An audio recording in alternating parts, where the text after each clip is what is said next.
దేవుని నామానికి మహిమ కలుగుగాక. అందరూ బాగున్నారా? ఈరోజు అందించబడుతున్న దేవుని వాక్యపు సందేశం ఏంటంటే అతిశయ బైబిల్ గ్రంథంలో నుంచి 21 కీర్తన 7వ వచనంలో దేవుని వాక్యాలు రాయబడింది. కొందరు రథములను బట్టి కొందరు గుర్రములను బట్టి అతిశయపడుతురు, మనమైతే మన దేవుడైన యెహోవా నామమును బట్టి అతిశయపడదాము. ఇక్కడ భూలోకంలో చాలామంది చాలా వాళ్ళు కలిగినటువంటి స్థితిని బట్టి అతిశయపడుతుంటారు. కొంతమంది ఉన్నతమైన రాజకీయ నాయకులు అయితే ఆ రాజకీయ నాయకులుగా ఉన్నటువంటి వారి యొక్క పార్టీలను బట్టి పదవులను బట్టి చాలా అతిశయపడుతుంటారు. కొంతమంది అయితే మాకు చాలా ఆస్తిపాస్తులు ఉన్నాయి, పొలాలు ఉన్నాయి, స్థలాలు ఉన్నాయి, బిల్డింగ్లు ఉన్నాయి అని కొంతమంది అతిశయపడుతుంటారు. కొంతమంది వ్యాపారాలు, మాకు చాలా వ్యాపారాలు ఉన్నాయి, మాకు చాలా స్థితిగతులు ఉన్నాయి, స్థలాలు ఉన్నాయి, చాలా వెహికల్స్ ఉన్నాయి, చాలా బంగారు వస్తువులు ఉన్నాయి, చాలా ఉన్నాయి అని వాళ్ళు కలిగిన దాన్ని బట్టి అతిశయపడుతుంటారు. అప్పుడు కీర్తనకారుడు ఎంత గొప్పగా తన హృదయాన్ని వ్యక్తపరుస్తున్నాడు.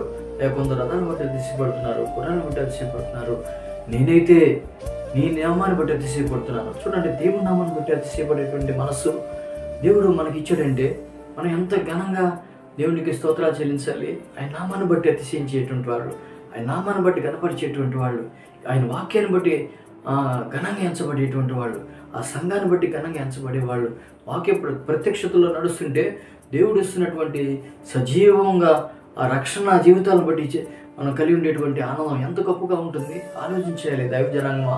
దేవుడు మనలో చాలా వస్తువులు, అప్పుడు గుర్రాలు రథాలు అప్పుడు హైలైట్గా ఉండేవి. ఇప్పుడైతే కార్లు, మేడలు, మిద్దులు, విమానాలు, ర్యాకెట్లు, అనేక దేశాలలో ఉన్న స్థలాలు, అనేక రీతులుగా ప్రజలు అతిశయించేటువంటి పరిస్థితుల్లో ఉన్నారు. మనం అయితే ఎప్పటికీ కూడా ప్రభువుని బట్టి అతిశయించేటువంటి వారుగా ఉండాలి. ఆయన నామాన్ని బట్టి అతిశయించేటువంటి వారుగా ఉండాలి. ఆయన నామాన్ని కీర్తించే విషయంలో అతిశయించేటువంటి వారుగా ఉండాలి. ఆయనకు కనుదృష్టి చేత మనం గెలవబడ్డాం కాబట్టి భూలోకంలో ఇంతమంది జనుల కంటే దేవుడు కోట్లాది మంది ప్రజలు గుర్తించాడు, కోరుకుని ఆయన ప్రజల్లో మనం లెక్కించాడు. ఆయన సాక్షులు మనం నిలబెట్టుకున్నాడని ఆయన సముఖంలో మనం అతిశయించేటువంటి వరుసలు కనుక ముందుకు అడుగులు వేసినట్లయితే కృపా సమృద్ధిని పంచే దేవుడు కృపని ఆధారం చేసుకుని ముందుకు వెళ్ళడానికి మనం పిలిచిన దేవుని బట్టి అతిశయించేటువంటి వరుసలో మనందరం నిలిచి ఉండదాము గాక. ప్రార్థన చేసుకున్న ప్రభానికి స్తోత్రాలు, వందనాలు అయ్యా. కొందరు ఆయన దేన్ని బట్టి అతిశయిస్తున్నారు. భూలోకంలో ఆస్తిపాస్తులు, సిరి సంపదలు, ఉద్యోగాలు, వ్యాపారాలు, చేతి పనులు బట్టి అతిశయించవచ్చు. మేమైతే మా దేవుని బట్టి నాయనా నీ నామాన్ని బట్టి, యేసు అనబడుతున్న నామాన్ని బట్టి అతిశయించేటువంటి గొప్ప కృపను అందరికీ అనుగ్రహించమని వాక్యం వింటున్న దైవజనాంగం అందరూ కూడా నీ వాక్యాన్ని బట్టి, నీ సత్యాన్ని బట్టి, నీ జీవాన్ని బట్టి అతిశయించే వరుసలోకి తీసుకెళ్ళమని యేసు నామములో ప్రార్థన చేస్తున్నాము తండ్రి. ఆమేన్. God bless all.